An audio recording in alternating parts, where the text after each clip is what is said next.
Hola Anita, por favor empieza a compartir las pantallas a la exposición. Ya, Doc, no sé si me podrían avisar cuando no tenga buena conexión. Es que como estoy en la U y estoy usando el internet de la U, no sé si se me escucha bien. Yo te escucho perfecto. Ya. Entonces, a mí me toca el tema de masa ovárica. Ya. Como anatomía general del ovario, tenemos que, bueno, los ovarios son dos órganos, es en forma ovalada, que varían de 2 a 3 centímetros de diámetro. Lo principal más de los ovarios es que vamos a tener las partes principales, que es la corteza externa, la médula central, en donde tenemos el estroma y los vasos sanguíneos, y el hilio es la parte en donde se uniría el mesovario. Ya. En cuanto a la irrigación, lo importante es saber que viene de la arteria ovárica, de la rama de la aorta abdominal. Pásale nomás, Kat.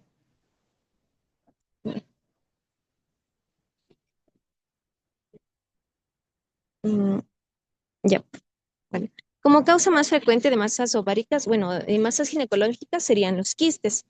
Que generalmente están dadas en las edades de, bueno, de años reproductivos, que serían por cambios cíclicos del ovario, que generalmente es la mayoría son benignos en premenopáusicas y posmenopáusicas. Y generalmente también necesitan un manejo expectante, ya si fuera de mayor tamaño causarían complicaciones, ya vamos a ver cuál sería el tratamiento o el manejo.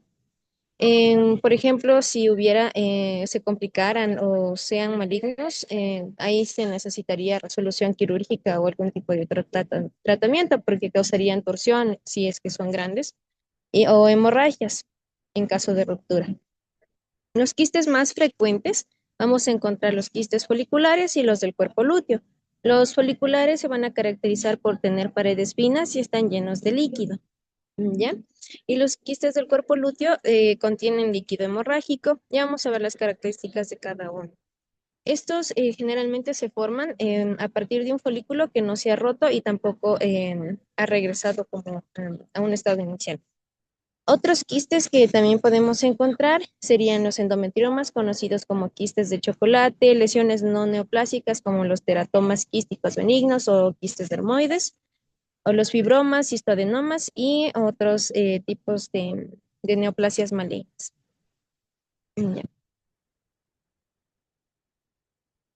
ya. Como clasificación de los quistes ováricos, ya para poder diferenciar, tenemos los quistes funcionales, que son los fisiológicos, y los patológicos, que no son funcionales. En cuanto a los funcionales, generalmente son comunes y se desarrollan durante el ciclo menstrual normal. Tenemos los que ya mencioné, foliculares y del cuerpo lúteo. El folicular se forma cuando un folículo dominante no se ha roto para poder liberar el óvulo. Entonces va creciendo y son unilaterales en la mayoría de los casos y varían de 3 centímetros hasta 10 centímetros.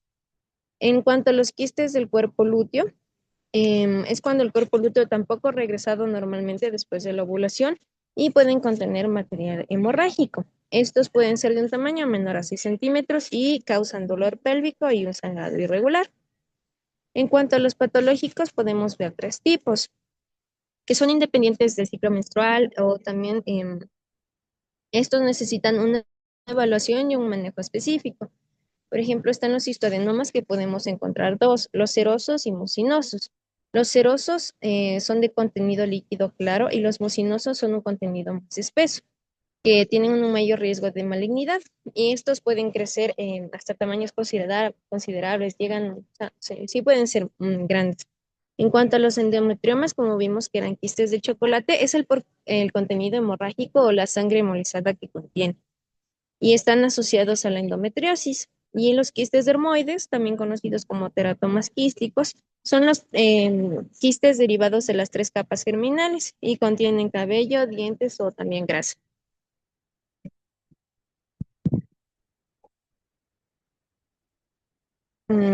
Pásale nomás, Kat. Gracias. Ya. En cuanto a hablar más de los quistes funcionales o los que serían los foliculares, como vemos en la imagen, se caracterizan por ser anecogénicos, tienen ahí una pared fina, no tienen irregularidades y desaparecen, mencionaba en varias bibliografías que de 2 a 3 ciclos menstruales. Estos pueden generar dolor pélvico leve o también sensación de plenitud abdominal. Entonces, un control que podríamos hacer es un control de ecografía los primeros 8 días del ciclo y esto para, bueno, para controlar, ¿no? En cuanto a la ruptura del folículo, también se podría visualizar con la ecografía. Pásale nomás, Kat.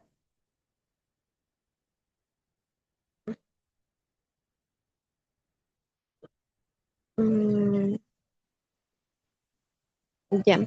En cuanto a los del cuerpo lúteo, lo importante en cuanto a imagen es que podemos ver este signo, que sería el signo del anillo de fuego, que podríamos ver con el flujo Doppler. Generalmente estos del cuerpo lúteo pueden ser asintomáticos o generar dolor pélvico. Si estos se rompen, generarían dolor abdominal agudo y hemoperitoneo. Generalmente también pueden resolverse en, en 2 o 3 ciclos menstruales. Ujú. No más importante.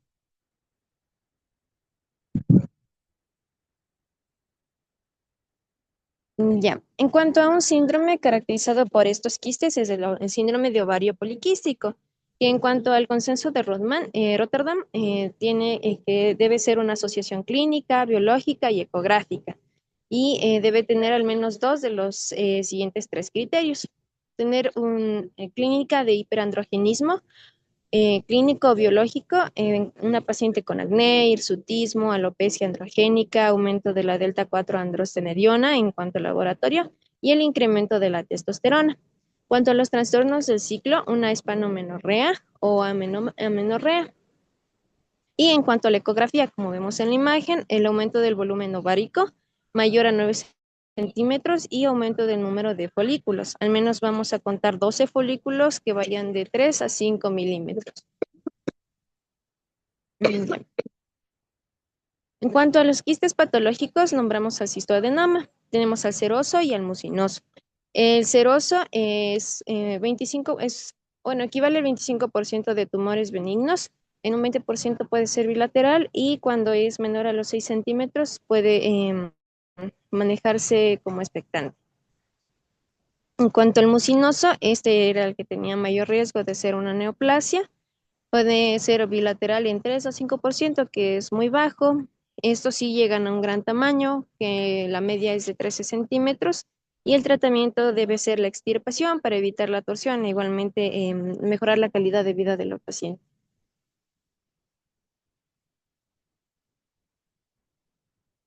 Ya, vemos al otro quiste patológico, que es el endometrioma, asociado a la endometriosis que afecta al ovario al 80% de los casos.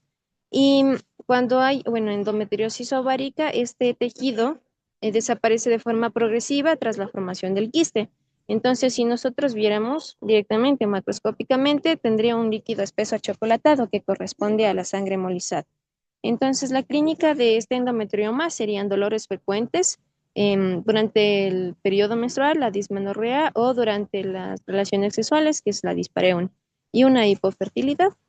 En cuanto a la ecografía, podemos encontrar lesiones de hasta 1 a 5 centímetros o llegar hasta los 15 centímetros.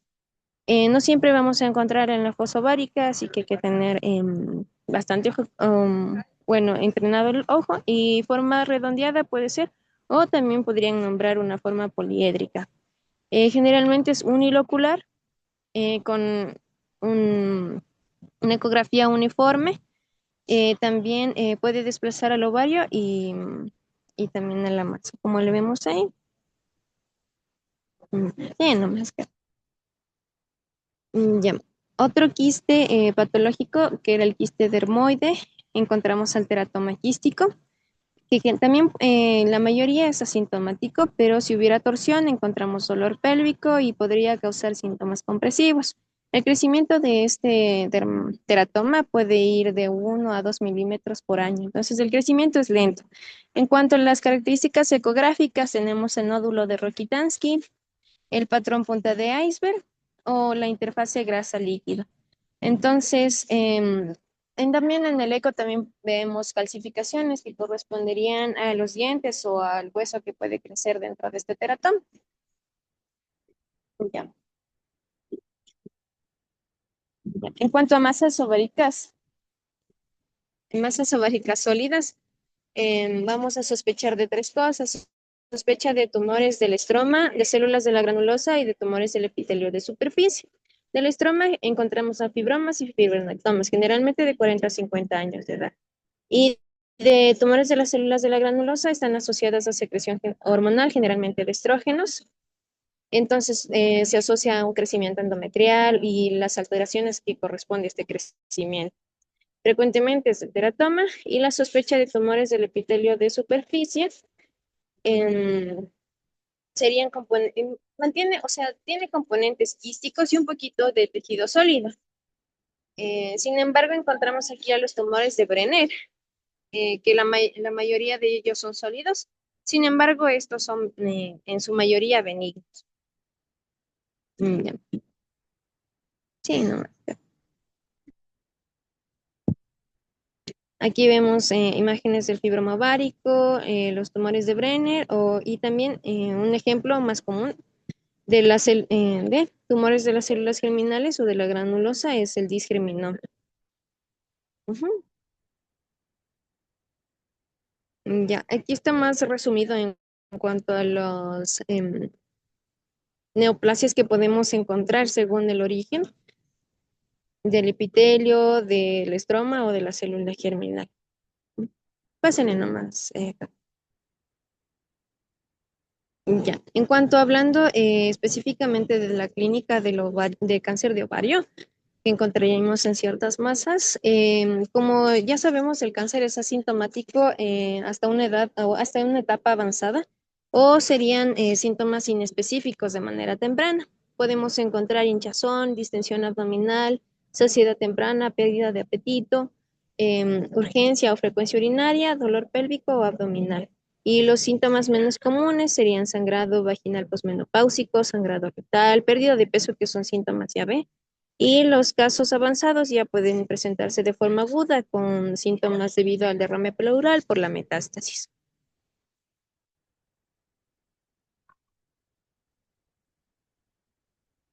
Ya, en cuanto al diagnóstico, debemos hacer una buena anamnesis y exploración física. Podemos hacer palpación abdominal, tractos pélvicos si es necesario.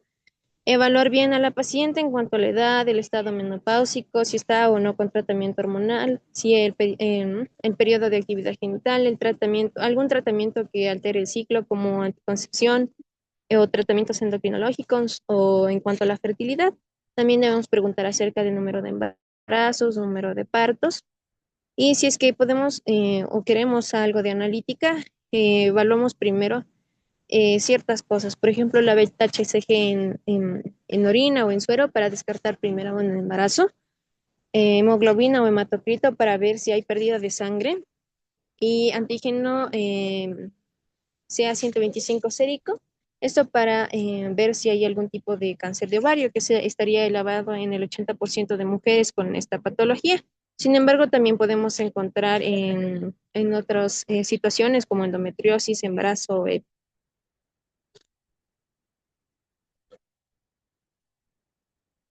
Ya, entonces para evaluar en una masa ovárica por ecografía vamos a utilizar los criterios ecográficos de IOTA. Entonces, como la técnica de imagen principal para esto es la ecografía transvaginal o abdominal, debemos saber que hay 5 criterios ecográficos de benignidad y 5 de malignidad. Estos criterios evalúan características como la morfología de la masa, el tamaño, la ocupación, el volumen y la ecogenicidad. Entonces, si es que nosotros encontráramos una lesión ovárica indeterminada ya teniendo estos criterios, realizamos una resonancia magnética.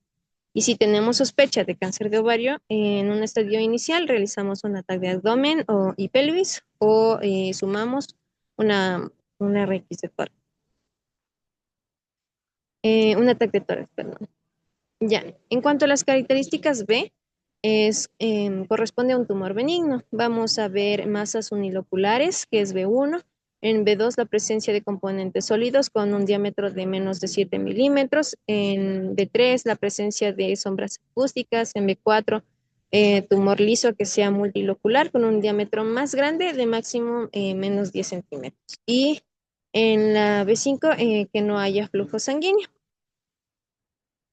Ya. Sí, en cuanto a las características M de elección maligna, vemos en la M1, vemos un tumor sólido irregular, en la M2 presencia de citis, M3 al menos 4 estructuras papilares, en la M4 tumor sólido multilocular irregular o con un diámetro mayor a 10 milímetros, y en M5 vemos que hay flujo sanguíneo abundante. Ya, esto es una evaluación subjetiva del flujo sanguíneo, como mencionamos. Podemos darle un score color de 1, de 2, de 3 y de 4. En el 1 cuando no hay flujo de sangre y en el 4 cuando se da, cuando tenemos una masa muy vascularizada con un flujo sanguíneo marcado. Bueno, esto ya es más de especialidad, pero para poder conocer cómo evalúan estas escalas de IOTA también. Sí, ¿no? Ya. En cuanto al manejo, tenemos aquí un algoritmo. Si nosotros sospechamos de una masa ovárica, primero hacemos una exploración física, una buena anamnesis y la ecografía. Si hay, podemos seguir añadiendo una tomografía, una resonancia magnética abdominopélvica, una radiografía pulmonar, un marcador sérico como sea 125, si es que fuera necesario. Entonces, también evaluamos si la paciente es no menopáusica o paciente menopáusica. Si fuera paciente no menopáusica, vemos si la lesión es líquida, líquida pura, o si la lesión es mixta.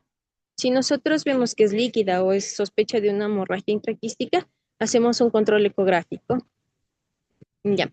Y depende, si es que hay regresión de este líquido, bueno, lo ideal sería hacer un control, o si es que persiste una cistectomía de este quiste. Si es que hubiera una lesión mixta, ya tenemos una cirugía, esto es una cistectomía. En cuanto a una paciente menopáusica, si la lesión es líquida pura menor de 5 centímetros, hacemos un control. Y si hay aumento del volumen, una anesectomía bilateral. En cuanto a la lesión mixta, em, podríamos hacer una cirugía como una anesectomía bilateral o una citorreducción y estadificación si fuera maligno en cuanto a la masa ovárica. Pero mencionaba sobre todo ya pues guiándose, bueno, las bibliografías mencionaba que también estaba ya ahí expuesto el criterio médico. Ya. En cuanto al diagnóstico diferencial, como las masas ováricas sintomáticas se pueden confundir con bastantes patologías, es importante identificarlas y también actuar a tiempo porque necesitan un tratamiento urgente, si fuera el caso de un embarazo ectópico, una enfermedad pélvica e inflamatoria pélvica, o infecciones urinarias, nefrolitiasis, también se confunde con apendicitis, diverticulitis o tumores o abscesos del tubo digestivo que pueden simular masas anexiales. ¿Sí? En imagen. Ya, eso sería todo. Gracias, Anita. ¿Tiene alguien alguna pregunta? Por favor, chicas, para los resúmenes de masa ovárica pueden incluir igual todos los detalles de cada una de las masas ováricas. Yo sé que es un tema bastante largo, pero es importante que ustedes pongan todos los detalles de cada una de las masas. Y lo más importante para esto, el tipo de diagnóstico. Como ustedes oyeron, lo del gol estándar es eco transvaginal, pero la resonancia tiene mucha utilidad, sobre todo cuando nosotros queremos o no tenemos un diagnóstico preciso. Hay una parte, un acápite en este tipo de diagnósticos en los que decimos masa ovárica no reconocida. Entonces, cuando tenemos una masa ovárica de difícil diagnóstico, podemos utilizar la resonancia simple de pelvis, abdomen y pelvis, y eso nos va a ayudar a localizar, a verles, porque a veces son muy pequeñitos. También recuerden que el cáncer de ovario es más frecuente a partir de los 65 años. Y claro, estas pacientes ya son posmenopáusicas y en algunos casos la masa ovárica no es muy grande. Hay tumores que son metastásicos, como el tumor que es de colon, hace metástasis a ovario, ese se llama tumor de Krukenberg. Es típico, una masa ovárica pequeña, ascitis y sintomatología gastrointestinal. Entonces hay que tomar en cuenta que también el sitio de metástasis de otro tipo de tumoraciones, en especial del tubo digestivo, también es el ovario. Entonces, no necesariamente es un primario de ovario, sino que puede ser una metástasis de otra parte. Entonces, es súper importante cuando tengan una paciente que tenga, si es mujer y tiene ascitis mayor de 65 años, probablemente no se vea una masa ovárica muy grande. Y más bien este tipo de patología obedezca a que es una metástasis del área de intestino. Muy bien, muchas gracias. Muy bonitas las presentaciones. Cami, ¿estás ahí presente? Sí, Doc. Están, perfecto. Están grabando las clases para que tú las puedas ver cuando no te puedas conectar y puedas hacer los resúmenes. Ya, Doc, muchas gracias. Ya, entonces, chicas, por favor, pueden pasar las grabaciones a nuestro chat o si no, le pueden pasar a Cami para que ella pueda revisarlas. Ya, Gracias, pero ya Doc. les paso terminando la reunión. Ya, Kate, muchas gracias. Que tengan una buena tarde, chicas. Gracias. Hasta luego.